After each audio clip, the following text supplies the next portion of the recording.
Je vais commencer parce qu'on est là, en retard, toujours on serait là. Et M. Domergue ne m'avait pas parlé à venir. Donc le deuxième panel du jour se fait sur une question plus étroite que la précédente.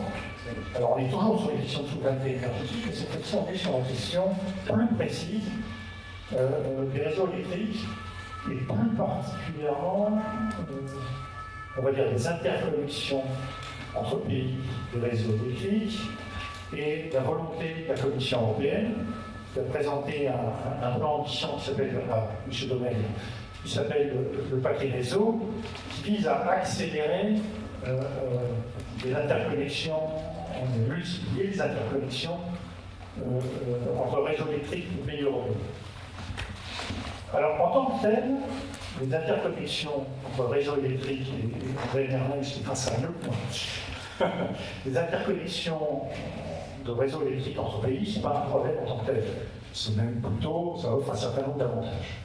Le problème, c'est la façon dont c'est fait aujourd'hui et dont c'est instrumentalisé par la Commission européenne, on va dire, pour imposer son schéma on va dire, de production électrique et pour imposer sur tous les systèmes électriques qui existent la prédominance ou le poids des renouvelables intermittents, avec tous les effets négatifs que cela a en matière de prix, en matière de stabilité du réseau, en matière on va dire de maintenance et de difficultés que ça crée pour les parcs existants, notamment le parc nucléaire. Donc, et sur le fait que si le paquet réseau tel qu'il existe aujourd'hui, proposé par la Commission européenne, est imposé, la France va perdre dans une grande mesure, ce qui est déjà en pratique, et de manière beaucoup plus importante, le contrôle et le maîtrise de son réseau électrique, qui est quand même, il paraît, essentiel de sa souveraineté. Alors pour parler de ça, nous avons avec nous Monsieur Buquer. Alors nous avons que des ingénieurs, hein. Donc c'est une garantie. Donc nous avons M. Buquer qui, entre autres, a travaillé sur la mobilisation et la modernisation des réseaux électriques à l'EDF. Vous avez fait beaucoup d'autres choses. Nous avons M. Ballard qui a dirigé l'ANDRA et un grand spécialiste aussi de l'opinion. Vous avez travaillé longtemps à l'IFOP et vous avez publié un livre qui a eu un certain retentissement, et celui-là, voilà, dans son résultat. Et nous avons M. Domergue qui est un grand spécialiste du lobbying, et donc des rapports de force politique, on va dire, notamment à la Commission européenne et à Bruxelles, et notamment sur les questions qui nous préoccupent. Donc, je vais commencer par donner la parole à M. Buquer, qui va nous expliquer, on va dire, l'aspect technique et économique de la question des interconnexions de réseau. M. Ballard nous parlera de l'aspect politique, et M. Domergue nous racontera ce qui se passe à Bruxelles dans les coulisses. Et donc, quels sont, en quelque sorte, les pays qui sont les gagnants et les perdants des interconnexions telles qu'elles fonctionnent aujourd'hui, et quel est le danger, la menace que fait poser le fait de multiplier les interconnexions telles qu'elles existent aujourd'hui, comme voudrait l'imposer la Commission européenne. Je vous remercie. Donc en fait, le passé EDF est un peu lointain. J'ai travaillé, ça fait presque 15 ans, 15 et 20 ans, comme conseiller scientifique à la France Stratégie en fait. Et je travaillais principalement sur le marché de l'électricité. J'ai beaucoup étudié sur les marchés, plutôt les fonctionnements du marché et sur les mécanismes de valeur. Donc, M. Lézard va demander de parler aujourd'hui d'un article que j'ai coécrit avec Dominique Finon sur le paquet réseau qui est proposé par la Commission européenne. Donc, ça a été proposé le 10 décembre 2025. Donc, un paquet qui s'appelle 30 mesures sur les réseaux européens. Alors, en apparence, ce paquet est pavé de bonnes intentions. On lit dans dans l'introduction, pour parvenir à un système intégré, il est essentiel de renforcer la coordination entre la planification nationale et la planification européenne, mais également la planification des réseaux de distribution doit être coordonnée avec celle du réseau de transport. Donc tout ça, moi je n'ai rien à dire pour ça. Il faut de la coordination entre les réseaux, c'est évident. Alors l'idée est assez facilement vendable politiquement, parce que ce qu'on a entendu, c'est que toute l'Europe peut profiter du vent danois, parce qu'il y a des éoliennes au Danemark, ou alors du solaire espagnol, parce qu'il y a beaucoup de soleil en Espagne, et donc si on a des réseaux partout, tout le monde en profitera. C'est-à-dire, c'est pas un hasard que les deux commissaires qui portent le paquet soient une espagnole, Teresa Rivera, par ailleurs proche des Allemands, et un Danois, Dan Jørgensen. Alors, quand on regarde un peu plus dans le détail, ce paquet réseau est en réalité une tentative de la Commission européenne d'asseoir son autorité sur le choix des nouvelles interconnexions entre les pays européens, interconnexions qu'elle baptise autour de l'énergie. Donc il y a 8 priorités qui ont été éditées. Alors, il n'y a pas que l'électricité, il y en a 5 sur les 8 qui sont pour l'électricité, une pour le gaz et 2 pour l'hydrogène. Et là-dedans, il y en a 2 qui concernent la France.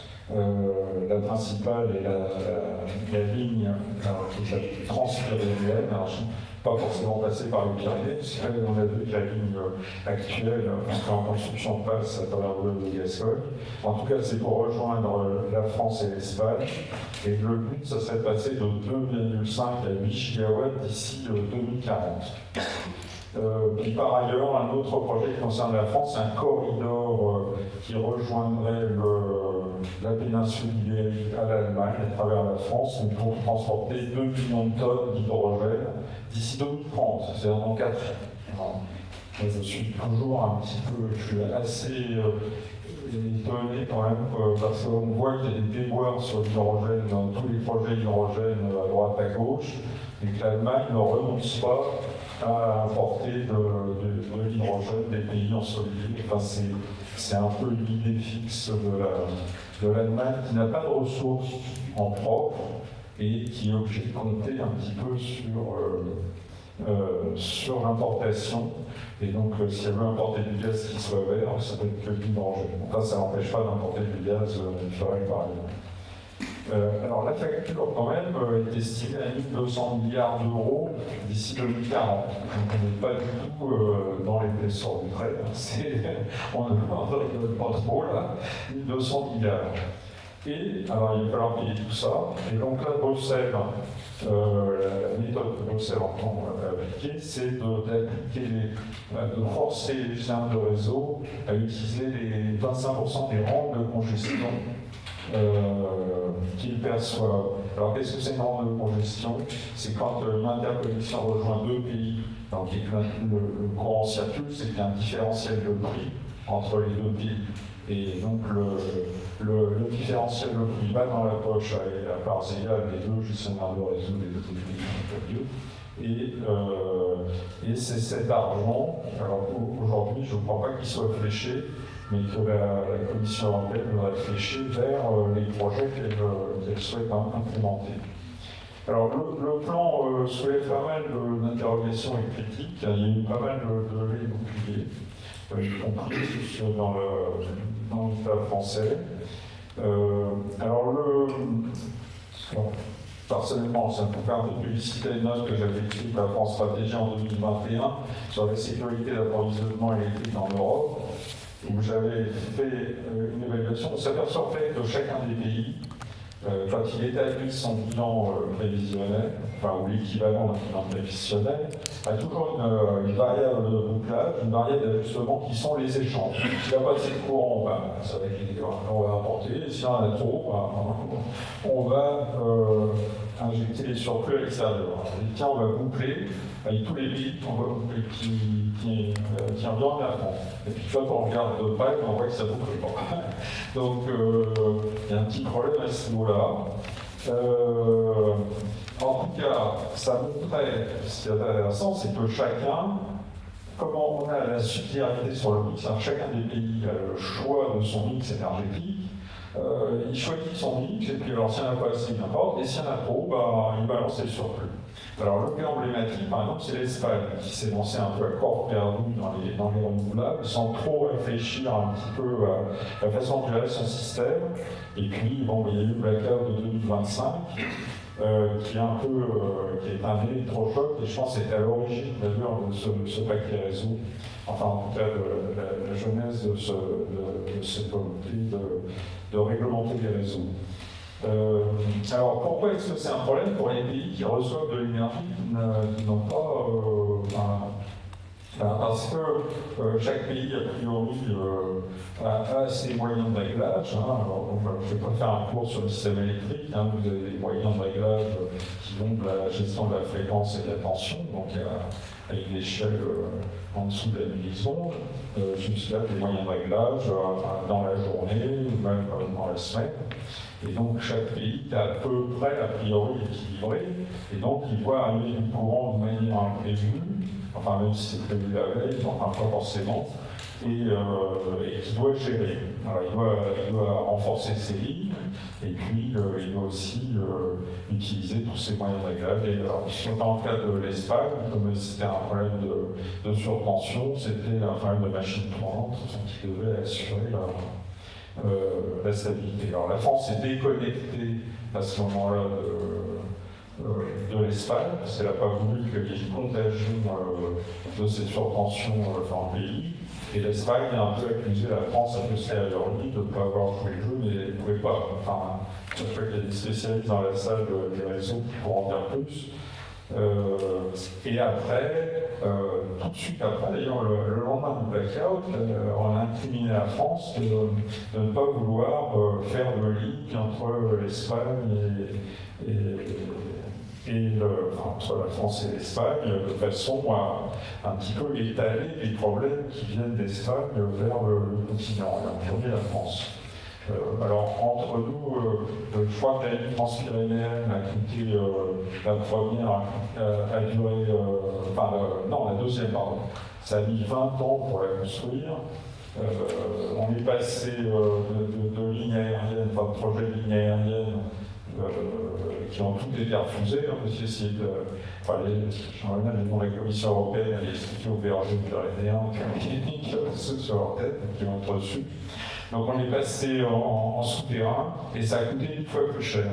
Au lieu de coûter 700 millions d'euros, ça a coûté 7 milliards d'euros. Et de façon étonnante, personne ne s'en est occupé. Bon, on va continuer à en mettre. Alors ça, c'est le premier problème de réglage. Et après, on a aussi un problème économique. C'est-à-dire qu'avec les ENR intermittentes, on a des grandes variations de prix sur les marchés. Donc ça a déjà été évoqué ce matin. Et les prix deviennent négatifs. Ils peuvent devenir profondément négatifs. Mais au point de consommation du soir, les prix sont extrêmement élevés. Là, j'ai regardé cette semaine, je crois alors pas en France, mais en Allemagne, on a atteint 250, plus 250, plus 300 euros. Alors que quelques jours avant, on avait moins 500 euros. Enfin, il y a eu un pic à moins 500 euros négatif. Il y a des variations extrêmement importantes, c'est-à-dire que quand il n'y a pas de vent et pas de soleil, il y a également une tension sur le système, s'il y a moins de moyens pilotables, on a déconstruit les moyens pilotables, plus le prix du gaz qui augmente plutôt à cause des crises géopolitiques, et puis quand on en a trop, les prix s'effondrent, voire devenir complètement négatifs. Donc cette volatilité a un problème sur les pays qui ont décarboné leur mix, mais sans renouvelable. Alors, en gros, c'est les pays nucléaires, et en premier la France. Et donc, qui fait que ce nucléaire, il va tourner moins longtemps, puisque les ENR ont priorité d'accès sur le réseau. Et avec deux problèmes. Un problème, de technique, c'est-à-dire que le nucléaire n'est pas fait pour moduler, le nucléaire est fait pour tourner en base. Enfin, il est fait pour moduler. En France, il a été aménagé pour moduler, mais enfin, théoriquement, il n'est pas fait pour ça. Et après, il y a un problème économique, c'est-à-dire c'est des coûts échoués en fait. Hein. Le nucléaire, c'est l'investissement, donc s'il ne tourne pas, c'est l'investissement qui est perdu. Donc il y a une cannibalisation des ENR, du nucléaire par les ENR, et les ENR entraînent d'ailleurs, hein, parce que les ENR, on commence à énormément les traiter, les ENR. Et puis, ça c'est à plus court terme, mais à moyen long terme, si vous écroulez les prix de marché, vous n'avez plus d'incitation à investir. Donc les ENR, elles sont en fait, on investit dans les ENR hors marché, hein, c'est sur des appels d'offres, des tarifs d'achat, etc. Donc que le marché soit bas, ça peut leur apporter. Par contre, le nucléaire aujourd'hui est encore doit se rémunérer sur le marché. Il y a une question de financement du nucléaire qui n'est pas encore complètement résolue. Alors la transmission, ça c'est la transmission des prix bas, mais il y a aussi la transmission des prix élevés. Alors vous avez des pays comme la Norvège et la Suède qui ont traditionnellement des prix bas de l'énergie, parce qu'ils ont des parcs fortement hydrauliques, et pour la Suède en partie nucléaire. Et donc là, la population a vu le prix de l'électricité soudain monter, c'est devenu un problème politique de premier plan, puisque je crois que le gouvernement norvégien a failli sauter à cause de ça. Le résultat de ça, c'est que la Suède et la Norvège ne veulent plus de ligne avec le continent. Alors, après, je ne connais pas les détails, hein. Il y en a qui fonctionnent, donc ils essaient de minimiser leur utilisation, et il y en a d'autres qui ne veulent pas construire. Alors, il y a une réponse théorique, je le dis quand même, hein, parce qu'on voit en Allemagne des papiers fleurir sur la question de la transmission des coûts élevés. C'est vrai que c'est un problème de coût d'opportunité. C'est-à-dire que les Norvégiens, les Suédois, et les Français d'ailleurs, qui subissent aussi l'augmentation des prix à cause de la contagion des prix élevés, pourraient dire, d'accord, oui, mais ça rapporte une rente, puisque nous, on produit des énergies moins chères, donc on paye une énergie plus élevée facilement pour le consommateur final. Et après, c'est un problème de redistribution, c'est-à-dire le fait que la France produise de l'énergie moins chère, pourrait être redistribué au consommateur final. En fait, ça ne marche pas. Hein, c'est la même raison pour laquelle les Saoudiens ont de l'essence à 10 centimes le litre, ou les Iraniens, c'est-à-dire que quand on a du pétrole chez soi, on n'accepte pas de payer l'essence au prix d'un pays qui n'a pas de pétrole. Alors en conclusion, combien 5 minutes ou pas, c'est bon. On va positiver. La Commission européenne reconnaît en fait l'importance stratégique des réseaux, et implicitement le fait que quand on développe des renouvelables, il faille renforcer les réseaux. Moi, je suis toujours un peu étonné du fait qu'on n'évoque jamais la question. Aujourd'hui, c'est complètement naturel. On dit on fait des renouvelables, il va falloir renforcer les réseaux. Au début, on nous a présenté ça comme des énergies locales. Ce matin, on dit il y a une éolienne au bout du champ, donc c'est mon énergie. Donc théoriquement, je n'ai pas besoin de renforcer la réseau. On s'aperçoit en fait que les ENR impliquent le développement du réseau. Alors, après tout, pourquoi pas? Mais ça veut dire qu'il faut faire un bilan d'ensemble entre la production et la consommation. C'est un peu ce qui était fait dans le temps, dans la planification. Alors en France, ailleurs, je ne sais pas, mais quand on faisait de la production, on faisait aussi le réseau et on essayait de faire un optimum global entre les coûts de réseau et les coûts de production. Parce que les réseaux et la production, c'est à peu près moitié-moitié dans le tarif. Si on sort les taxes, il y a la moitié pour le réseau, la moitié pour la production. Donc ça marche sur deux pieds, un système électrique, donc il faut s'en soucier. Les politiques ne se soucient que de la production, enfin en apparence. Donc on peut dire que le point positif, c'est qu'ils commencent à percevoir l'importance des réseaux. Mais alors ils y vont un peu avec leurs grosses pattes, on va dire, hein, parce qu'un réseau, ça ne décrète pas de faire un réseau. Hein. Vous avez des lignes transpyrénéennes. Elle ne passe pas comme ça d'un claquement de doigts, ça prend des années, etc. Il y a des réalités physiques. Hein. Alors ça c'est une blague, je crois que les lois de Kirchhoff qui régissent les flux physiques, je crois qu'il y avait un politique qui avait proposé de faire un amendement pour l'abolir, parce que ça gênait. Non, c'est une petite blague en passant, je ne sais pas si c'est vrai. Mais donc il y a un moment où on touche la physique, donc visiblement. Alors là, pour moi, la commission va un peu trop loin dans un domaine qui dépasse complètement ses compétences. Et on assiste un peu avec tout en avant. C'est-à-dire qu'on a lancé des renouvelables sans se rendre compte vraiment qu'il fallait aussi avoir des moyens de flexibilité à côté. Alors, ça peut être des batteries, etc. On parle du stockage, mais en fait, le premier moyen de flexibilité, c'est le réseau. Parce que le réseau permet d'utiliser le foisonnement à la fois de la production et de la consommation. Si on a un réseau, si on avait une plaque de cuivre autour de la Terre, on n'aura pas besoin de stockage. Il suffit de mettre les moyens de production, il y a toujours du soleil quelque part, du vent quelque part, des éléments qui consomment quelque part.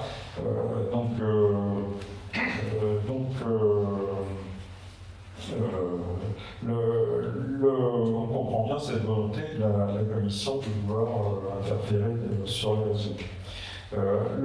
Politiquement, on voit qu'on taxe les pays les plus vertueux, parce que c'est ceux qui ont fait des mix déséquilibrés, qui vont profiter dans le système de pays qui sont plus vertueux, à la fois d'un point de vue CO2 et d'un point de vue de flexibilité de leur système, de stabilité de leur système. Et alors ces pays, je vais les citer, parce que la tonalité a changé, ce qui peut se passer, parce que la France, longtemps, était quand même un peu la ligne que faisait la Commission, mais aujourd'hui, elle a une réponse visiblement assez ferme. RTE aussi a répondu en avril 2026 à la Commission par une note technique dans laquelle elle intègre la contrainte économique. Et RTE dit que le texte présente des lacunes en matière d'évaluation technique, de subsidiarité et de responsabilité. Et RTE a un petit peu changé de position, ce n'est pas toujours sa position. Donc la France n'est pas isolée. L'Italie, la Pologne, la Suède, la Finlande, la Hongrie et la Slovaquie ont déjà exprimé leur critique à la guerre d'oiseaux. Alors je ne parle pas de la Norvège, qui n'est pas dans l'Union européenne, mais qui a dit du mal aussi. Donc elle est un peu dans le marché européen, etc. Il faut rappeler aussi que toute décision d'investissement nécessite l'accord des États concernés et qu'une décision de leurs régulateurs nationaux sur le partage des frais.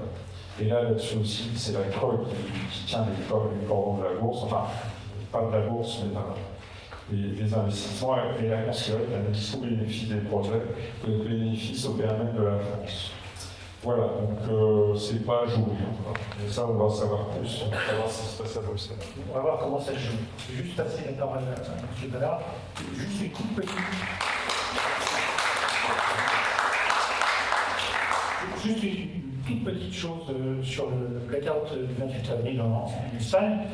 Donc effectivement, les productions jouées, les interconnexions avec la France, il y a quand même eu des projets en France. Donc le Pays Basque n'a pas eu d'électricité, et on a une centrale nucléaire, celle de Golfech, qui est tombée. Donc on peut imaginer un scénario, si jamais ça avait moins bien fonctionné dans la coupure des interconnexions, qui aurait été assez dramatique. Bonjour, je vais vous parler de la bataille des réseaux. Vous connaissez la bataille du rail. En ce moment, il y a une bataille des réseaux. Et c'est un sujet qui est pleinement d'actualité et c'est au confin à la fois de questions techniques, de questions économiques et de questions politiques. Alors j'en veux pour preuve, puisqu'on a parlé du blackout espagnol, et Fabien a dit tout à l'heure combien transition et énergie avait comme ambition d'éclairer le débat, de permettre à la société d'avancer d'une manière plus structurée, plus compétente, plus efficace sur le débat énergétique et électrique en particulier. Et Fabien a parlé de la guerre de l'information et de la désinformation. Il a écrit des livres là-dessus. Je voulais juste revenir sur le blackout en Espagne, par exemple. Fabien parlait de quota climat au début de son intervention. Il y a eu des accusations quand on disait, beaucoup de renouvelables, ça rend les choses difficiles à piloter pour le réseau, ça augmente la probabilité de risque. En fait, c'est la cause, et que ça augmente la probabilité de risque, c'est la difficulté de gérer. Et il se trouve que, puisque vous parliez de l'Espagne, il n'y a pas très longtemps, le président de la République lui-même était interviewé sur ce sujet, l'histoire des connexions dont vous venez de parler. Le président de la République a répondu de manière très ferme il y a quelques semaines dans le journal El País. Il ne faut pas mettre ça sur le dos des interconnexions. Un mix avec beaucoup de renouvelables est risqué et quand même un élément déterminant dans le blackout.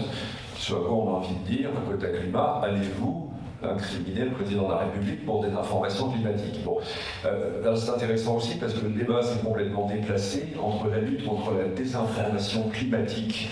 C'est un objectif que je pense qu'on pourra tous considérer comme légitime. Le climat évolue à l'évidence. Il y a son clause subsidiaire, est-ce que c'est d'origine humaine ou pas? C'est le débat sur le changement climatique. Mais ça donne lieu malheureusement, au nom de la défense contre l'information climatique, à de la désinformation énergétique. Et c'est là qu'est aujourd'hui tout un travail, à la fois avec Transition Énergie, un certain nombre d'experts et d'associations, pour lutter, parce que nous avons un vrai travail à faire pour lutter contre la désinformation énergétique. Et on est au cœur aujourd'hui cette question du paquet réseau, de la bataille du paquet réseau. Alors pourquoi paquet? Pourquoi réseau? Alors, j'ai lu qu'à côté de moi, donc je vais faire attention sur la question de paquet, mais je voulais quand même éclairer un peu qu'est-ce que c'est qu'un paquet. Un paquet, ce sont des mesures qui sont concomitantes, qui sont en paquet, qui sont présentées aux institutions européennes en vue d'établir des directives ou des règlements et qui en fait souvent ont trait à plusieurs politiques majeures, le marché unique, la décarbonation, la souveraineté, etc. Donc un paquet, c'est un ensemble de mesures, un ensemble de documents, c'est assez fourni, je crois que vous l'avez évoqué. Et donc on a aujourd'hui dans le tuyau un paquet réseau, on avait eu avant par exemple un paquet énergie propre. Voyez. On a donc des espèces de phases où il y a un ensemble de choses qui sont comme ça en discussion. Alors pourquoi des paquets? Parce qu'on est 27. Et l'avantage du paquet, c'est que c'est plusieurs mesures qui permettent de se mettre d'accord, on va supprimer, modifier tout élément du paquet. Donc aujourd'hui, il y a une discussion qui bat son plein sur le paquet réseau. Alors cette question du réseau, elle est à la fois très familière et en même temps très technique. Elle est très familière parce qu'on a tous entendu parler des lignes à haute tension, surtout les lecteurs de transition énergie et les gens qui sont ici. Certains sont même très spécialisés sur les réseaux. On parle des ingénieurs et des ingénieurs électriciens, des ingénieurs chimistes. Voilà, on est un peu comme les médecins, chacun sa spécialité. On a des bases, mais enfin, il faut travailler chacun suffisant, on n'a pas la science infuse. Et donc, il y a toute une discussion sur le réseau qui est au centre en fait, du dispositif. On a souvent des débats sur les sources de production, renouvelables, nucléaires. On a parfois des débats sur les questions d'approvisionnement ou de supply chain, on l'a évoqué dans la tribune précédente, avec les combustibles, avec les terres rares, qu'a évoqué Christophe. On a moins de débats sur le réseau et pourtant, tout le monde parle du triphasé. On a notre facture d'électricité, où il y a des kilovolts ampères, et puis on a des kilowattheures. Voilà. Souvent, on ne se pose pas la question. Il y a tout un monde qui est le monde des réseaux, qui est en fait un monde assez complexe, mais en même temps essentiel à la sécurité, à la santé, à l'économie, parce que quand il y a un coup, il y a des gens qui décèdent. Enfin, là, c'est quelque chose qui a été évalué du point de vue épidémiologique, y compris d'ailleurs pour le cas d'Espagne. Donc le réseau est en fait au cœur du système et ce que je voulais souligner aujourd'hui, c'est dans le paquet réseau, quelle est en fait la situation de la bataille et des forces en présence. Qu'est-ce qu'il y a dans le paquet réseau? Il y a 3 éléments principaux. Un premier élément, c'est d'encourager à une plus grande rapidité pour l'établissement des autorisations des lignes. C'est un des volets du paquet réseau. Je simplifie, parce que le paquet, c'est comme son nom l'indique, il y a plein de choses. Il y a un deuxième aspect qui est important, qui est lié en fait à des questions financières. C'est ce que évoquait tout à l'heure mon voisin avec la bande de congestion.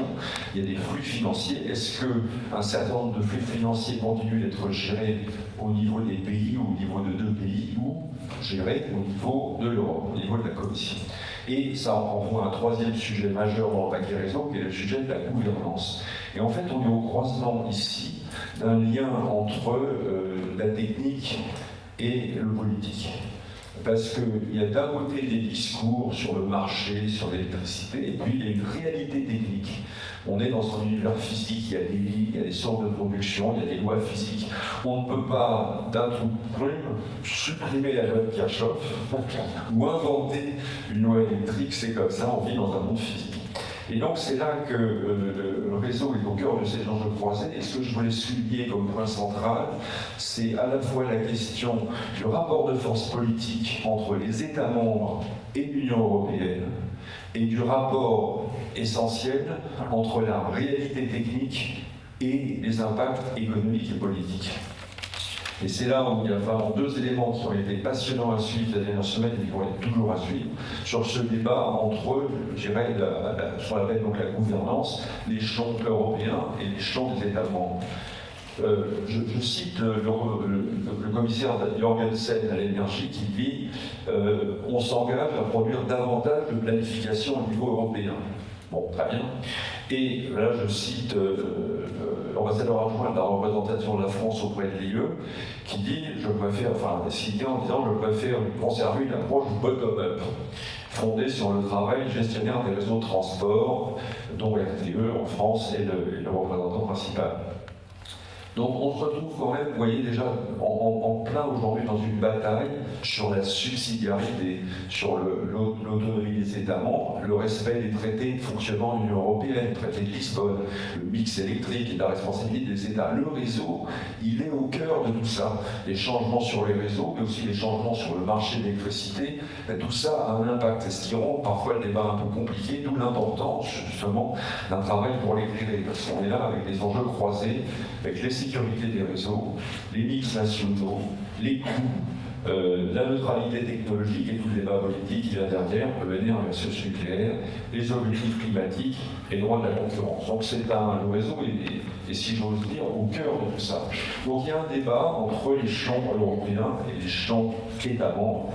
Vous avez cité les États qui, en fait, prennent position de manière plus ou moins négative ou réservée sur le paquet réseau. Je pense que Luc aura des informations en dernière minute. Il y a un certain nombre de points qui ont été soulevés dans ce débat entre pays et l'échelon européen. Les risques quand même d'instabilité technique. Le blackout a marqué les esprits. Il n'y a pas que les grands blackouts qu'on voit, il y a en permanence des incidents à gérer. Il y a eu l'augmentation d'ailleurs des incidents significatifs. C'est quelque chose, il y a des indicateurs qui montrent qu'il faut rester vigilant. Il y a la question du coût dans cette bataille paquet réseau, la question du respect du traité de Lisbonne, la souveraineté nationale sur les mix, et un sentiment d'urgence parce qu'il faut bien le dire, il y a un activisme sur ce sujet. Il y a une urgence et il y a eu aussi des messages politiques qui ont été portés à très haut niveau. Dans le discours sur les États de l'Union, Mme van der Leyen a parlé justement de ces grandes autoroutes de l'énergie qui étaient évoquées tout à l'heure, y compris avec l'hydrogène, le gaz et l'électricité. Donc on est au cœur d'une bataille et ce n'est pas une bataille tout à fait feutrée. C'est-à-dire qu'il y a eu des réactions, et ce qui est assez intéressant, c'est qu'il y a des réactions négatives de nombreux acteurs. On dirait que c'était une habitude. Quand même, elles sont charpentées, ces réactions. L'association des régulateurs de l'énergie, les Creux et ses cousins-cousines autour de l'Europe. Les gestionnaires de réseau, RTE et ses cousins-cousines autour de l'Europe. L'Union française de l'électricité, les syndicats, plusieurs pays. Donc c'est pas quelque chose, c'est pas une bataille qui se passe, je dirais, d'une manière totalement anodine. Certains pointent plutôt les questions financières, mais je voudrais insister un tout petit peu sur la vie de RTE, dont vous avez parlé sur ce sujet qui est quand même énorme. Avec nous, le président fondateur de RTE, qui pourra peut-être donner des compléments pour les questions tout à l'heure. On a déjà des réseaux et on a des responsabilités aujourd'hui. La sécurité du réseau, l'exploitation, elle est nationale. Et ce que RTE a pointé dans ses remarques, puisqu'elle a fait une remarque tout à fait formelle à la Commission, c'est que déjà il y avait quand même beaucoup de lignes, qu'on développait des lignes, qu'on augmentait déjà les interconnexions. Et RTE pointe le fait qu'en 2020 et 2030, entre 2020 et 2030, il va augmenter de 18 à 29 gigawatts ses capacités de ligne à l'export et de 15 à 24 gigawatts ses capacités de ligne à l'import, plus les milliers de kilomètres en construction dans toute l'Europe. Il ne se passe pas rien aujourd'hui sur les réseaux. Le deuxième point qui est très important, je connais tout l'aspect technique qu'il y a derrière, les transformateurs déphaseurs, ceci. Il y a tout un monde, tout un écosystème technique et opérationnel derrière. Il y a aussi un débat sur la question des scénarios. Il y a au niveau européen l'idée qu'il y aurait un scénario. RTE et d'autres ont pointé sur le fait que, comme ça prend beaucoup de temps justement d'installer des lignes, il se passe des variations entre temps, il faut avoir plusieurs scénarios. Donc, vous voyez quand même où on est le débat, parce que quand on décide d'installer une ligne, on en prend pour de nombreuses années. années. Donc on ne peut pas dire qu'il y a un scénario gravé dans le marbre, et après tout va varier derrière. Le débat porte aussi là-dessus. Et les infrastructures, elles sont assez durables. On a d'ailleurs un exemple tout à fait frappant, je parlais de l'Allemagne tout à l'heure, de cette question entre un déphasage entre le mix de production et la réalité du réseau. Un des sujets importants aujourd'hui, c'est qu'en Allemagne, les centrales nucléaires ont été arrêtées en 2023, les dernières, et il y a le réseau n'est pas totalement adapté. On voit bien, on sait qu'il y a un problème nord-sud, entre beaucoup de vénères au nord, beaucoup de consommation au sud. Donc, les gestionnaires de réseau RTE en tant que tels, mais pas la seule, a émis des objections tout à fait formelles. Elle a dit d'ailleurs noir sur blanc, le paquet réseau aujourd'hui est inacceptable. Donc c'est pas anodin. Et attention, il y a la responsabilité de la gestion du réseau et de la sécurité du réseau. Ça, c'est une responsabilité nationale. Donc c'est une des raisons techniques pour ne pas mettre en cause la responsabilité politique et institutionnelle des mix et de la gestion des réseaux au niveau national. Voilà, c'est un premier débat. Il y a un deuxième débat, et j'en terminerai par là, qui est un débat sur l'économie et sur les zones de prix. Donc on a voyé ce débat top-down, et il y a cette idée, et là c'est intéressant parce que les institutions sont parfois top-down et pas toujours. Je veux parler des marchés. Normalement, un marché électrique doit être un marché sans congestion interne. Je posais la question tout à l'heure à André, combien notre réseau en France, qui a été bâti, construit, développé, est un réseau extrêmement maillé. Donc, il y a eu tout un travail pendant plusieurs années avec les opérateurs de réseau, c'est les NSOE, l'Energy National Transport Operator, E pour l'électricité, G pour gaz, etc. Donc, depuis 2018, ils ont travaillé sur des est-ce que, au fond, vu la configuration aujourd'hui des systèmes, on doit avoir une ou deux zones de prix, plusieurs zones de prix par pays. À un moment, l'Autriche était rattachée à l'Allemagne, par exemple. On a regardé, est-ce qu'il faut 2 zones de prix en France ou pas, 2, 3 ou 4 zones de prix en Allemagne, etc. Et en fait, il y a eu tout un travail en disant, l'optimum, ça serait quand même qu'il y ait 5 zones de prix en Allemagne. Pas 2, mais 5. Alors il y a eu tout un débat technique. Bon, finalement, il a été décidé de ne pas donner suite à cette recommandation. L'Allemagne s'y est opposée. Elle a dit on va faire des lignes nord-sud, on va résoudre le problème de congestion interne. Tout ça, ça prend quand même du temps. Tout d'ailleurs, on a aussi l'arrivée de centrales à gaz pour équilibrer le réseau, d'où l'idée de pipeline nord-sud, voilà, de subvention, etc.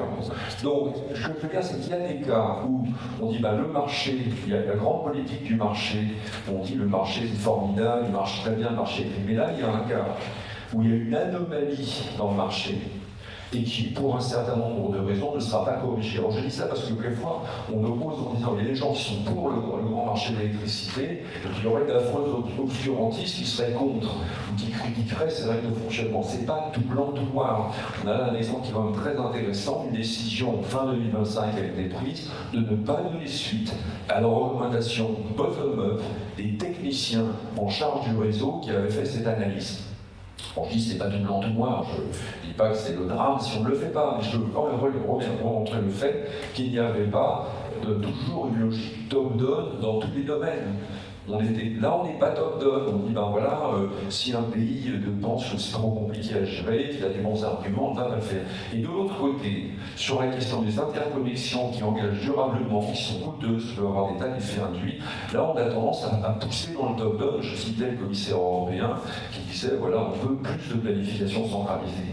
Donc effectivement, cette bataille sur cette dialectique entre subsidiarité versus centralisation au niveau de l'Europe, sur le lien entre des réalités techniques et des réalités économiques et politiques, puisque je parlais des zones de prix, là aussi c'est un sujet qui est assez subtil. Si je change les zones de prix, je vais changer un peu les flux de transport, les flux de vente.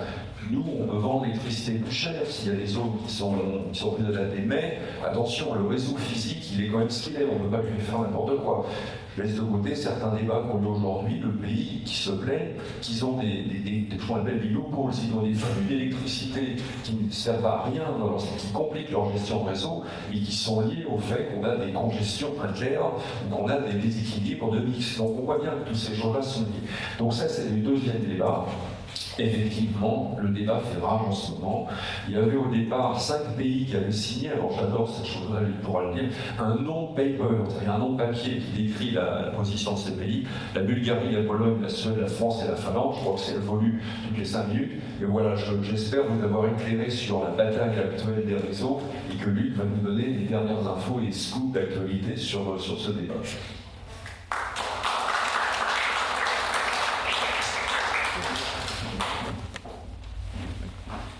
Moi, je n'interviens qu'à la demande de notre animateur. Je vous en prie. Alors, merci beaucoup. Je voudrais déjà démystifier le mot lobbying qui a été utilisé tout premier à notre ami pour vous dire que ma conception de lobbying est extrêmement simple. C'est la prose de M. Jourdain, vous en faites tous, rassurez-vous. Il n'y a rien de louche. C'est de l'argumentation au bon endroit, au bon moment. L'argumentation doit être sourcée, factuelle, traçable, vérifiée, vérifiable, etc. Et ensuite, le bon endroit, le bon moment, c'est 95% de l'expertise. C'est extrêmement difficile. Je vais commencer par sortir du sujet papier réseau électrique pour vous donner un peu l'esprit. Nous sommes dans le bureau de Jacques Delors en 90-95, à cette grande période, à la période où j'étais président de la Commission européenne, avec 10 États membres, non pas 27. Je suis dans son bureau, on est 4. J'expose mon sujet. Il tourne un regard vers l'un de ses collaborateurs obscurantisés, plein d'œil, on y va. On y va, ce que ça veut dire, ça veut dire que la machine européenne s'est mise en route, la Commission était d'accord, avec sa force de frappe.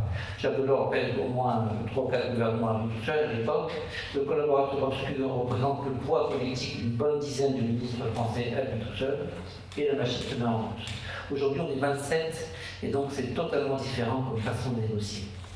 Donc, mon idée aujourd'hui, c'est de ne pas reprendre, vous l'avez dit bien sûr, de rentrer simplement dans les arcanes d'une décision européenne appliquée au cas de l'interconnexion et du paquet réseau électrique. Alors, rassurez-vous, comme c'est à Bruxelles que ça se passe, j'ai pris une petite image que tout le monde connaît, je suppose, il y a une culture générale dans la salle. Donc, il ne s'agit pas d'interconnecter des planètes, c'est un peu plus simple, c'est les États membres de l'Union européenne. Donc, déjà, on va peut-être y arriver. Ensuite, on a parlé des questions scientifiques et de l'ignorance totale des responsables. Dans ce sujet-là, ça n'a pas tellement d'importance, parce que la vraie question est la question qui décide à la fin des fins. Et donc la négociation porte sur le fait de savoir qui va décider. Après ça, que ça coûte 10 milliards, 1000 milliards, tout ça est un peu égal et indifférent. Ce qui compte, c'est de garder le pouvoir de décision pour les États membres.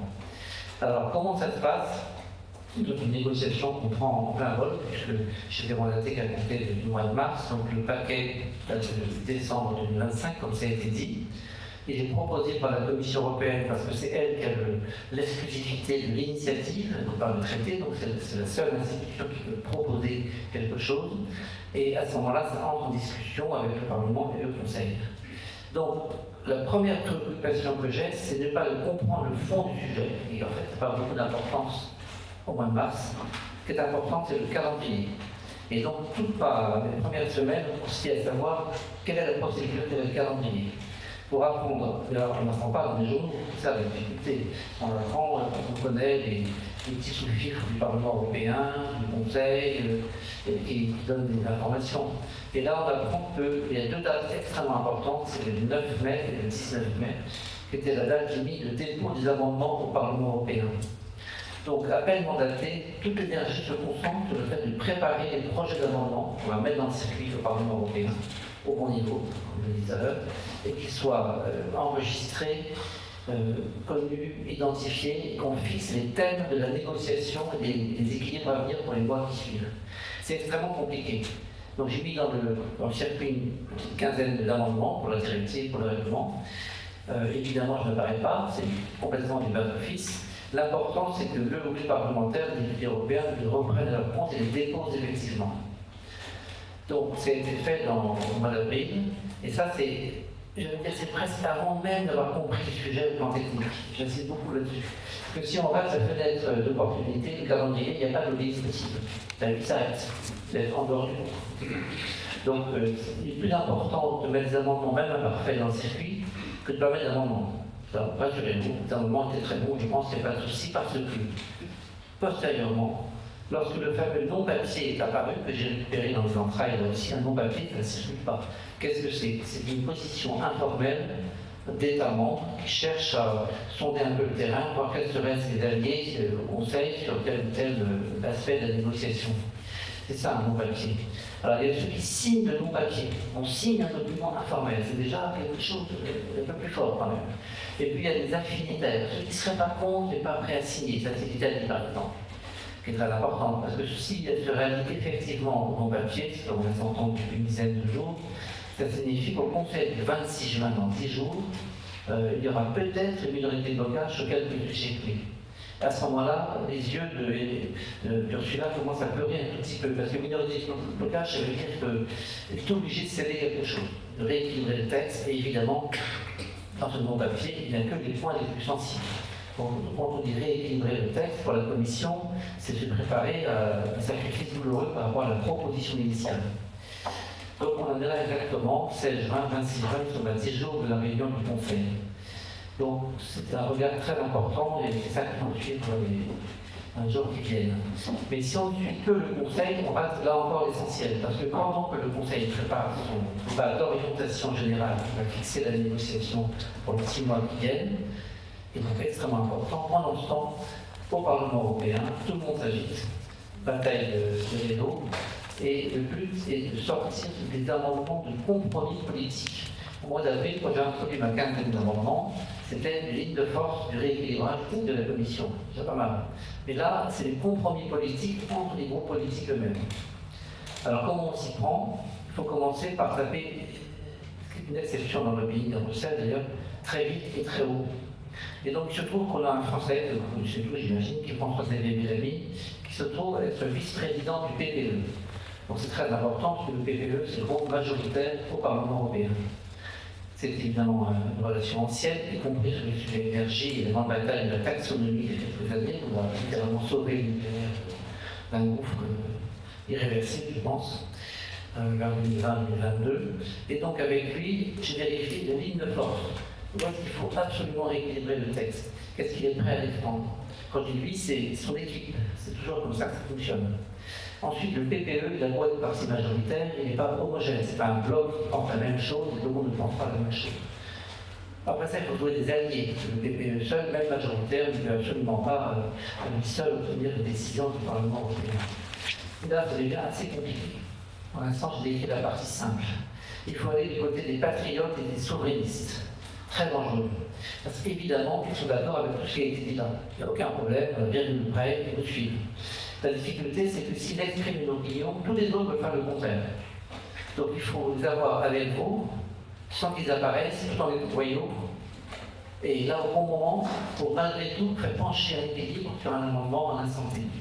Donc ce sont des alliés sûrs et fiables, certains sur le fond, il n'y a aucun problème, ils pourraient tout à fait défendre toutes les idées qui ont été présentées, mais très dangereux au plan politique. Et après ça, vous avez des groupes charnières, ceux qui ne pensent rien, ou alors qui pensent que je dis la Commission est bien. C'est Renault, c'est les socialistes, c'est les Verts. Ils disent non, mais c'est bien, un peu d'électricité, un peu de dialogue entre les pays, c'est bien, c'est sympathique. Et donc vous êtes complètement à côté du sujet, mais il n'empêche que chaque voix compte. Donc il faut arriver malgré tout à avoir des contacts avec eux sur les points qui les intéressent le plus. Par exemple, le risque de déstabilisation de la réseau électrique, ça c'est quand même ennuyeux pour la population. Donc là, ils sont prêts à vous suivre sur les enjeux de ce type-là. Ça, c'est le Parlement européen. Et pourquoi je ne peux pas encore parler de la Commission européenne? Alors, il marche encore un petit peu, je crois, dans la subtilité de la démarche. Si j'avais été mandaté il y a 2 ans, 1 an, j'aurais évidemment commencé par voir la Commission européenne pour contribuer à la rédaction de ce fameux paquet. Et ça fonctionne. Dans des missions plus anciennes que j'ai eues, par exemple, dans le travail spectacle, je vais citer, ça remonte à une bonne dizaine d'années, qui est la compagnie nationale du commissaire aux comptes, donc on imagine bien un public sérieux, tranquille, concentré sur ces enjeux. Alors que je leur ai aidé à faire une contribution auprès de la Commission européenne au moment de la publication d'un livre vert qui prépare, un livre machin qui prépare une future consultation pour la future directive. Donc on est très très en amont, au moins 2 ou 3 ans avant les textes, plus de 5 ans d'ailleurs. Et on a travaillé comme des fous, j'ai eu 30 personnes dans cette salle de réunion, on a sorti un papier, c'est une contribution à la Commission européenne qui a été transmise en amont du livre vert. Je ne sais pas si vous imaginez comme c'est en amont des vraies décisions. Alors, on a été reçus comme des rois par la Commission européenne. Pourquoi? C'est parce que la petite équipe, 2 ou 3 fonctionnaires, pas croire que ça peut être chargé, c'est là, il y a 2 ou 3 gars chargés d'analyser toutes les contributions de toute l'Union européenne. Ils ont reçu 100 contributions. Ils sont 3. Bon. Je dis non, on ne peut pas analyser les contributions. Et la vôtre, je me rappelle de la phrase, la vôtre, elle vaut 100 contributions. C'est pour ça qu'on a été reçus. Donc la qualité de l'argumentation, j'y reviens, c'est la clé de l'audit. On a été reçus, on parle de la hiérarchie, tout en bas, il y a un papier de la commission, un bureau minable, aveugle, c'est ça, tout fait. Et n'empêche que c'est là où on a mis en place ce dialogue qui a duré ensuite 5 ans, jusqu'à la publication du règlement et de la directive. Mais là, dans le réseau, quand on est mandaté 6 mois, 4 mois, 5 mois après la publication du thème de la commission, la commission ne sert à rien.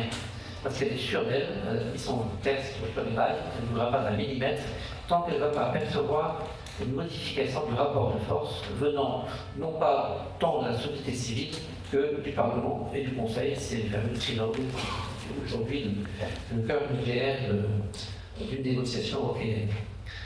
Donc, avec André, qui est ici présent, on en a parlé à plusieurs reprises, on flèche une nomination qui est la nouvelle directrice générale de l'énergie, qui a été nommée le 1er juin dernier, et donc le 7 juin, j'ai fait ma demande en rendez-vous, qui va mettre du temps à aboutir, ça ne va pas se faire en 4 heures. C'est possible, soit en juillet, soit en septembre, on puisse la rencontrer, ce qui serait très bien. On peut aussi rencontrer éventuellement ces 2 directeurs généraux adjoints, c'est très bien aussi.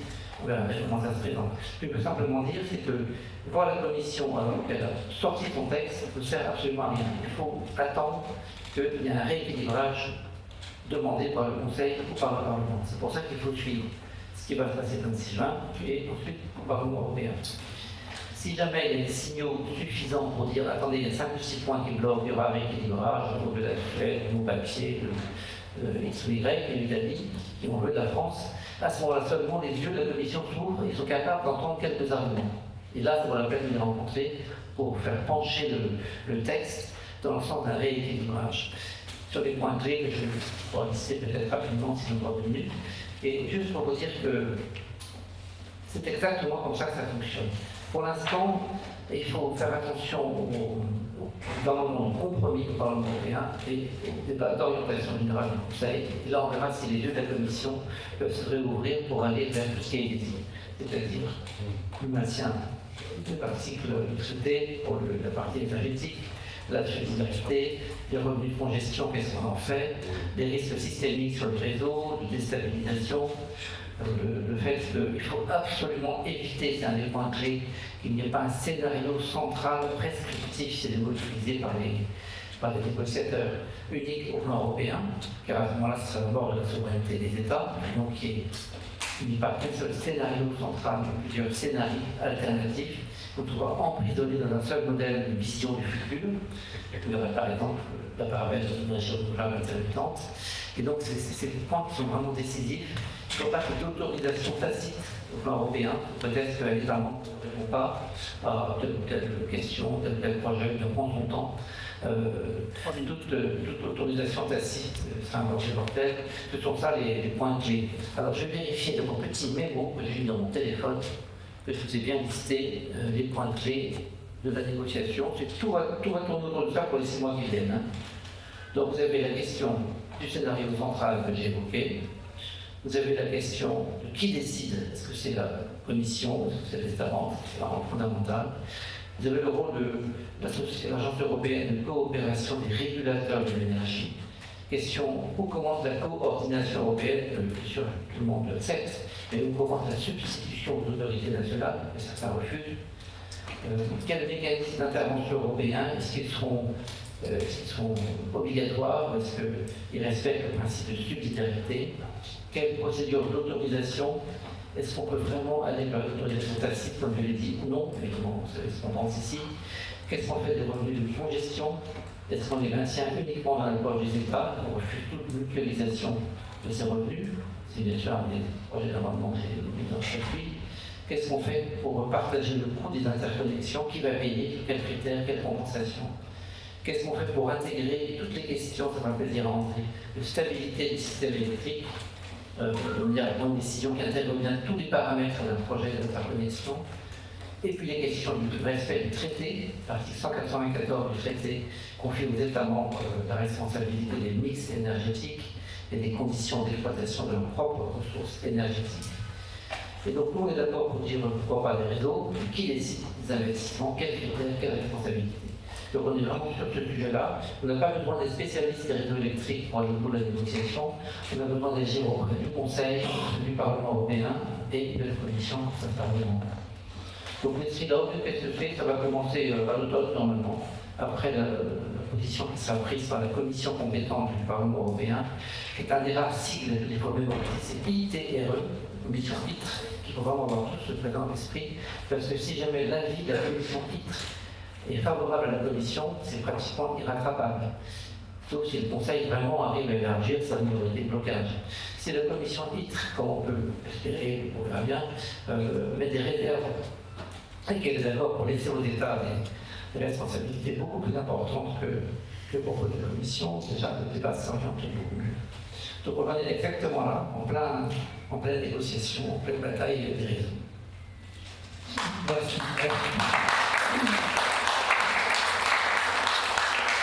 Merci Lionel de nous avoir, enfin en tout cas pour moi, ouvert une fenêtre sur un univers assez effrayant d'ailleurs, une décision politique en Europe qui a des conséquences considérables. De toute façon, les choses se font, ça donne à réfléchir. Voilà. Alors, il nous reste un quart d'heure pour continuer à parler des réseaux. Donc j'ai juste une question à vous poser, après ça va à la salle. Pour sortir un peu des rapports de force à l'intérieur des groupes politiques au Parlement, ce qui semble quand même, vu de loin, mais peut-être que je me trompe, c'est que finalement, pour augmenter les interconnexions dans les conditions telles qu'elles existent aujourd'hui, il y a une majorité de pays européens qui s'en seraient plutôt bénéficiaires qui en souffriraient. Et c'est peut-être le principal obstacle. C'est-à-dire que quand vous voyez quelles sont les politiques énergétiques menées par un grand nombre de pays européens, on va dire ce que la Commission a cherché à faire, ou moins réussi à faire, tout de même imposer les renouvelables intermittents comme priorité un peu partout. Et à partir du moment où vous avez des niveaux élevés de renouvelables intermittents de production électrique, vous avez intérêt, pour tout un tas de raisons qui ont été déjà développées, à avoir des interconnexions plus importantes. Donc, est-ce que cette situation de fait ne rend pas le combat, on va dire, contre le paquet réseau qui existe aujourd'hui encore plus difficile?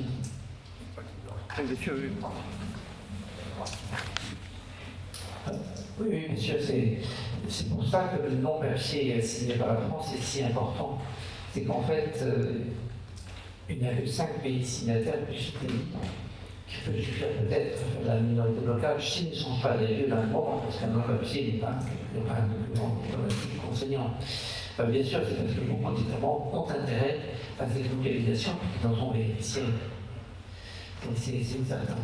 Et donc, on est dans le camp des minoritaires, mais ça peut quand même permettre de rééquilibrer les 5-6 points clés que j'ai listés, parce qu'il y a des questions aussi de respect du traité, des questions de position très forte prise par la Suède, et bon, maintenant ces conditions, j'arrête mon principal chantier d'interconnexion avec le Danemark, tant que le tel de la Commission européenne n'est pas rééquilibré dans le bon sens, il n'est pas dans l'État, etc. Donc c'est vraiment du rapport de force diplomatique et financier, évidemment, c'est des très grands projets. Et le Danemark s'est dit, tiens, la Suède arrête de faire son projet, qu'est-ce que je vais devenir? C'est peut-être de faire bouger aussi, je sais pas. Donc c'est des. Enfin, c'est la guerre de chiffrerie à la fin des fins, mais la majorité des États membres a intérêt à cette mutualisation, en particulier, c'est pas très compliqué de faire la carte, ceux qui se sont le plus engagés dans le renouvelable intermittent. Non, moi je n'ai pas de réponse, je suis désolé, parce qu'il faudrait effectivement, il n'y a pas d'étude qui a été faite sur qui gagne et combien. Et il y en a peut-être qui croient gagner et qui n'ont pas gagné. Parce qu'il y a la transmission des prix bas et aussi la transmission des prix élevés, je pensais à ça. C'est intéressant, mais comme il n'y a pas d'études qui ont été faites, un sujet extrêmement complexe, Alors, c'est effectivement un sujet très complexe. Qui perd, qui gagne, ça dépend de quoi on parle. Ce qu'on constate quand même, c'est qu'on décide de ne pas modifier les zones de prix, les bidding zones. Et là, ça avait quand même des vertus, ça avait été identifié. Donc ça, c'est...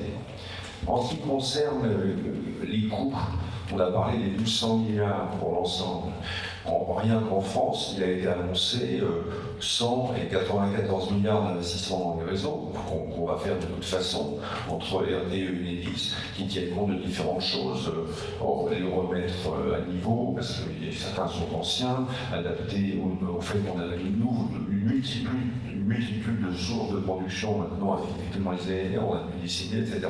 Donc il y a des coûts qui sont quand même derrière. Donc dire qui perd, qui gagne,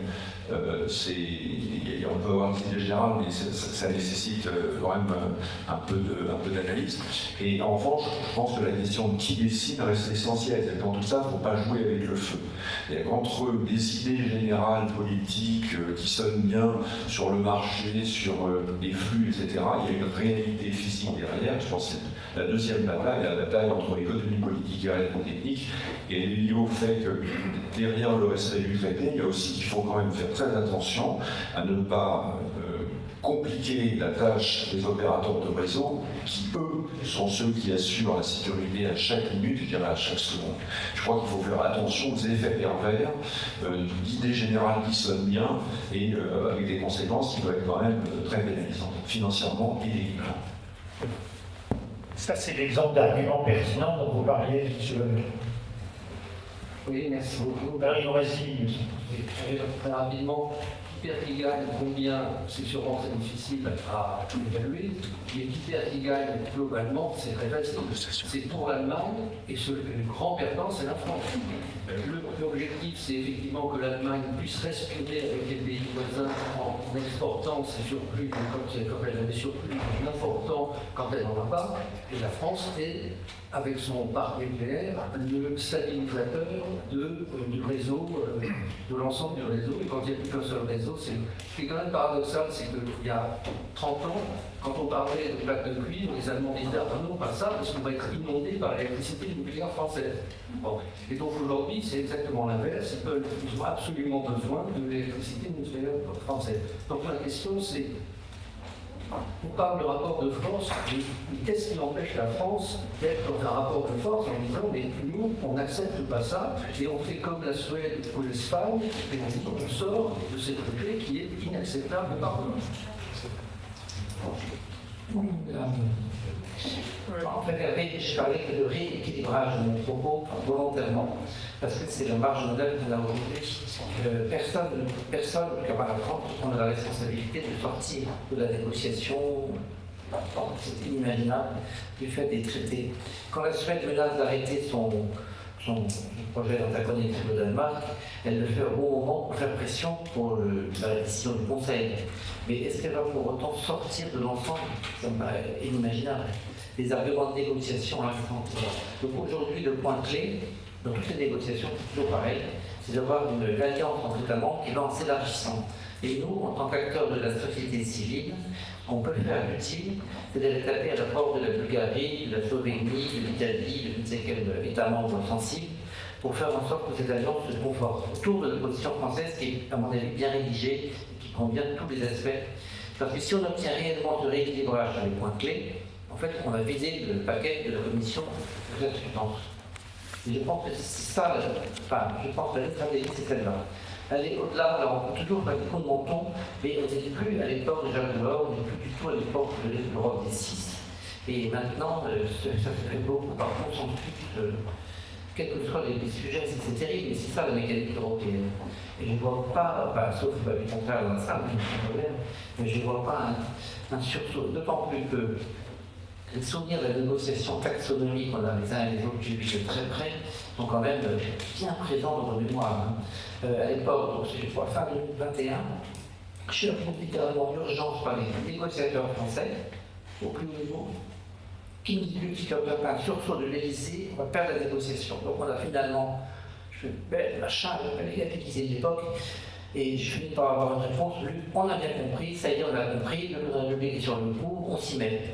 Bon, donc il y a eu un sursaut. Mais le sursaut, c'était pas dire on quitte l'Union européenne, on quitte la négociation. Le sursaut, c'était on veut un acte délégué un peu mieux rédigé. L'acte délégué, c'est un tout petit acte en droit de la Commission européenne qui finalement est très mal rédigé, très bancal, mais a permis quand même de maintenir le nucléaire dans la taxonomie, c'est-à-dire considéré comme l'énergie propre, durable, je pense que c'est de l'époque. Et c'est pour ça, c'est juste pour dire qu'un sursaut, c'est simplement ça, c'est obtenir une variation sur un texte. Aujourd'hui, on en est là. Si l'un d'entre vous veut raisonner différemment, vous dire qu'on peut faire autrement, je suis ravi, c'est encore autre chose, mais moi je suis dans la négociation et je ne vois pas un blocage, tout de suite, on peut être du conseil, on sort du marché, on va l'électricité, on veut plus tout ça. Je ne vois pas comment ça peut se faire. Il n'y a même pas de porte-voix, de cerveau, je ne vois pas qui peut le faire. Si je me trompe, je me ravi. Juste un point sur le question de blocage. Moi, j'ai parlé de top-down et de bottom-up. C'est-à-dire que je pense que c'est le point important qui décide. Quand on voit l'avis de RTE, qui explique quand même cannot endorse the green package, enfin, je ne peux pas souscrire au paquet dans sa forme actuelle. La responsabilité, elle est locale, et de la sécurité et des coûts. Voilà, on a aujourd'hui un problème clé, sans dire on sort pas, c'est quand même un débat. Est-ce qu'on fait du top-down ou du bottom-up? Et j'ai montré un exemple, même si c'est pas juridiquement blanc-bleu, je pense que c'est plus une analyse, je dirais, de mode de fonctionnement. Sur les zones de prix, on n'est pas top-down, mais sur une partie des réseaux, là on va être top-down. Donc, chercher l'erreur. Je crois que c'est là qu'est la question. Et moi, je suis personnellement sur le deuxième sujet, économie politique versus technique. Je pense qu'on peut être inquiet sur le fait que, alors qu'il y a des réserves techniques qui sont extrêmement strictes, manifestées collectivement par les opérateurs de réseau, on dit finalement, on va passer notre. Voilà. Donc, je pense que entre sortir et pas sortir, il y a quand même de donner l'alerte, mettre la lumière sur cette question. Oui, alors, juste pour revenir bien clair, là je parlais en langage un peu diplomatique pour répondre à Hervé. Je crois que le rééquilibrage des points sensibles de la négociation, ça veut dire des bagarres de plus haut niveau, acharnées, les 4 h du matin, pour éviter de lire. Il ne faut pas imaginer que ce soit en relation, ce serait une négociation très très dure. Et ça n'ira pas jusqu'à dire on rejette le texte. Ça n'existe plus. Ça, je dis. Eh bien, merci. Merci. Je pense qu'on va encore parler beaucoup du paquet réseau dans les mois qui viennent. Très bien. Et donc, je donne la parole à André pour la conclusion de cette demi-journée.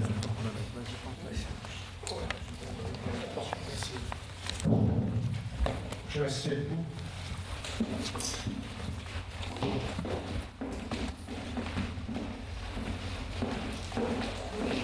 D'abord, je voudrais remercier tous les intervenants de table ronde, nos animateurs, pour la qualité des échanges, la qualité des interventions. Personnellement, j'ai beaucoup apprécié. Et Dieu sait si sur les deux sujets qui ont été traités, j'ai beaucoup travaillé au cours de ma carrière. Alors, pour commencer, je voudrais dire rappeler 4 chiffres. Qui est lié à la consommation finale d'énergie en France. À mon avis, on n'y assiste pas suffisamment. En 2025, la consommation a été de l'ordre de 1500 TWh. Donc 1500 milliards de kilowattheures. Sur ces 1500 TWh, 43% est d'énergie décarbonée. 43% de l'énergie qui est décarbonée, avec une partie bien évidemment électrique qui représente 27%. Ça a été dit ce matin, l'électricité est à 95% décarbonée en France. Donc 27% d'électrique, et il faut surtout pas oublier le reste, c'est à 16% de l'énergie décarbonée non électrique. On a parlé en particulier des différents types d'énergie non carbonée tout à l'heure, pour les tables rondes. Et si on compare notre situation avec celle d'abord des pays européens, la moyenne est autour de 30%. Et l'Allemagne est bien au-dessous des 30%. 30%, alors que nous, en France, on est à 43%. Et au niveau mondial, la moyenne est 20%. Et la tendance d'ailleurs a diminué. Ce qui prouve que la transition énergétique n'existe pas encore tout à fait au niveau mondial. Ça, il faut le rappeler. Et pourquoi je dis ça? C'est parce que si on regarde pourquoi on est à ce niveau-là en France, on le doit à nos anciens qui ont effectivement mis en œuvre cette politique énergétique, aussi bien au niveau du parc de production hydraulique que du parc nucléaire. Et j'ai une pensée, effectivement, au moment où on évoque ce point-là. Bien évidemment, au président de la République, qui ont été les décideurs en la matière, c'est-à-dire Charles de Gaulle et Georges Pompidou, et je dirais aussi Valéry Giscard d'Estaing, mais surtout à ceux qui ont mis en œuvre cette politique. Et j'ai 4 noms, je voudrais simplement citer, que j'ai connus, puisque bon, c'est le privilège de mon âge. André de Selle, grand héros de la résistance, qui était chef d'aménagement du barrage de Lec, du concours de construction sur la Haute-Dordogne, et qui a décidé d'être le chef du maquis de Haute-Dordogne. Et André de Selle a poursuivi sa carrière au sein d'EDF, est devenu directeur général d'EDF, et il a dit non au général de Gaulle lorsque, effectivement, le général de Gaulle voulait imposer la filière graphite-gaz, la filière française qui avait été développée pour d'autres raisons, notamment des raisons militaires. Il a démissionné de ses fonctions de directeur général et il a été remplacé par une autre personne que je veux également citer, qui est Marcel Boiteux, qui a été mon patron de nombreuses années, et qui a pris exactement la même position qu'André de Selle, et qui a dit non, c'est pas la filière française qu'il faut choisir, c'est la filière Westinghouse PWR.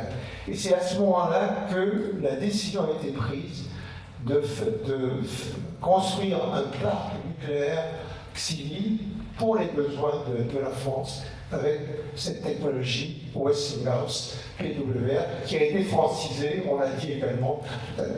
Ça, c'est 2 personnes que je voulais citer en priorité, mais il y a également, bien évidemment, André Giraud, qui était un petit peu celui qui était auprès du président de la République et qui a conseillé effectivement, qui a orienté les choix politiques. Et Michel Hugues, alors certains connaissent Michel Hugues, ça a été l'architecte du programme nucléaire français. Donc on lui doit beaucoup. Il y a ces 4 personnes, alors bien évidemment, il y a bien d'autres ingénieurs et économistes qui sont intervenus dans ce domaine, mais ces 4-là, je voulais les citer ce matin. Alors, au-delà de cela, ce que je voulais dire, c'est que la France, actuellement, bénéficie bien évidemment de cet héritage. Et malgré toutes les décisions plus ou moins contestables qui ont été prises depuis 30 ans, on en a parlé, et en particulier dès 1997, avec la décision de fermer la Superphénix, et ça a continué, je dirais même ça s'est accru à partir de 90. Je dirais à partir, du Grenelle de l'environnement, pour tout dire. Mais ça s'est accéléré, et ça continue encore à s'accélérer. Heureusement, on a cet héritage, et on tient grâce à cet héritage. Mais bien évidemment, il faut tout faire pour éviter que les choses se dégradent encore de plus en plus. Et parmi, bien évidemment, ces décisions, il y a celles qui concernent le développement des éoliennes et des panneaux solaires. C'est dans ce sens-là que nous combattons contre cette orientation qui, à mon avis, est un gaspillage considérable d'argent public. C'est la raison pour laquelle nous préconisons d'arrêter toute subvention publique à ce type d'énergie. Et donc pas besoin de subventions publiques. Subventions directes, à travers des contrats d'appel d'offres, mais également subventions indirectes du fait que les coûts réseau ne sont pas pris en charge par les promoteurs de ces parcs éoliens et solaires, mais par les consommateurs, au travers du tarif d'utilisation du réseau public électrique. Subvention indirecte du fait effectivement de la surmodulation du nucléaire liée au fonctionnement du marché de l'électricité. Il faut absolument que l'on donne la priorité d'accès au réseau et donc au marché au nucléaire par rapport aux énergies renouvelables. Rien ne justifie effectivement de donner la priorité telle qu'elle est actuellement. Et ça remonte au tout début, il faut le dire, de la mise en place du marché de l'électricité. Et notamment à l'influence allemande sur la conception de ce marché. Et la troisième chose, c'est effectivement les risques de plus en plus importants de blackout, comme on a vu en Espagne et au Portugal, parce que ces moyens de production, l'éolien solaire, ne contribuent nullement à la stabilité du système électrique interplanétaire. Ça, on ne veut pas le dire. Enfin, ceux qui défendent effectivement ces développement de ces moyens de production, l'éolien solaire, ne veulent pas avouer. Et pourtant, on l'a dit, nous l'avons dit, je l'ai dit, ce qui s'est passé en Espagne et au Portugal, c'était un excès de production d'énergie renouvelable intermittente, et en particulier du solaire. C'est ça qui est à l'origine du blackout. Donc il faut, à mon avis, de ce point de vue-là, arrêter ces subventions. Et si on arrête les subventions, je pense qu'il y a très peu de projets qui verront le jour. Alors, sur l'aspect Green Package, moi qui me suis beaucoup investi au niveau européen, puisque j'ai créé à la demande de Loyola Palacio, qui était la première vice-présidente de la Commission européenne à l'époque, l'association européenne des gestionnaires de réseau, qui s'appelle maintenant ENSOE. Je pense qu'il faut être conscient que c'est une orientation qui est extrêmement politique. Très politique. Pourquoi elle est politique ? Elle est liée au fait qu'au niveau européen, qui est-ce qui dirige l'Europe ? C'est l'Allemagne, malheureusement. Je dis l'Allemagne, pourquoi malheureusement ? Parce que pourquoi pas l'Allemagne, pas seule à diriger l'Europe. Et Madame von der Leyen, présidente de la Commission européenne, s'est entourée de deux commissaires anti-nucléaires. Le commissaire en charge de l'énergie, qui est un Danois, qui n'est d'ailleurs pas du tout d'accord actuellement avec son gouvernement. Et deuxièmement, la commissaire en charge de la concurrence et de la transition énergétique, qui est l'ancienne vice-première ministre espagnole. Dans les deux cas, ce sont des commissaires qui sont anti-nucléaires. Il faut le savoir. Et qui plus est, Mme von der Leyen a pris comme principal conseiller auprès d'elle un Belge qui lui aussi est anti-nucléaire. Et en fait, le Green Package est en quelque sorte une manière, effectivement, de continuer à lutter, sans le dire, contre le développement du nucléaire et favoriser, effectivement, le développement des énergies renouvelables intermittentes. C'est ce qui a notamment été dit lors de la deuxième table ronde, et c'est, effectivement, ça a suscité des remarques d'Hervé. Je pense qu'il y a trois dimensions à bien prendre. La première dimension technique. Ça va accroître les risques de blackout en Europe. Moi, la crainte que j'ai actuellement, c'est qu'un blackout se produise en Allemagne et se propage sur toute l'Europe de l'Ouest. C'est ce qui a failli se passer en 2006. J'étais encore à la tête du RTE, novembre 2006, où, du fait de mauvaise coordination entre deux gestionnaires de réseau, on a frôlé un effondrement complet du système électrique européen de tout l'ouest de l'Europe. Donc il y a un aspect technique et en particulier la sûreté. Je suis effectivement tout à fait d'accord avec ce qui a été dit tout à l'heure. La sûreté, effectivement, et ça ne peut pas être centralisé. C'est la responsabilité de chaque État membre. C'est chaque gestionnaire de réseau qui est responsable. Donc ça, c'est la première responsabilité. Deuxième dimension, c'est la dimension économique. Il faut savoir que ces énergies intermittentes perturbent complètement le fonctionnement du marché de l'électricité.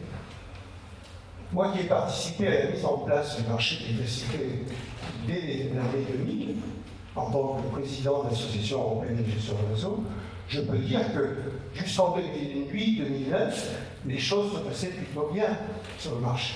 Et c'est à partir de 2009, du fait de l'intermittence, en particulier des énergies renouvelables, éoliennes et solaires, qu'on a vu des dysfonctionnements de plus en plus importants du réseau. Qu'est-ce que ça veut dire? Ça veut dire que sur le plan économique, évidemment, on n'atteint pas les objectifs que l'on pourrait souhaiter. Il faut savoir que de 2008 à 2025, le prix de l'électricité pour les consommateurs domestiques, pour les ménages et pour les toutes petites entreprises a doublé, a plus que doublé, alors que de 2000 à 2008, 2009, il était pratiquement resté stable, et tout ça à euro courant. C'est-à-dire qu'il avait baissé à euro constant entre 2000 et 2010. Donc ça, c'est la dimension économique. Et puis je dirais qu'il y a la dimension juridique, où là, clairement, ce Green Package ne respecte pas le traité de Lisbonne, et notamment l'article 194. Ça, c'est un point majeur. J'en parlais avec l'ancien directeur général de l'énergie de la Commission européenne, qui est devenu un ami de l'Ifrisori. Il partage totalement mon point de vue. C'est en quelque sorte un choix très politique favorable aux énergies renouvelables intermittentes et contre le développement du nucléaire, quoi qu'en dise aujourd'hui Mme Vanderleyen. Voilà ce que je voulais dire. Je voudrais, en guise de conclusion, remercier évidemment tous ceux qui ont participé à ce colloque. J'espère qu'ils ont trouvé un certain intérêt aux propos qui ont été tenus, aux échanges qui ont été tenus. Et pour ma part, j'y ai trouvé beaucoup d'intérêt. Merci beaucoup.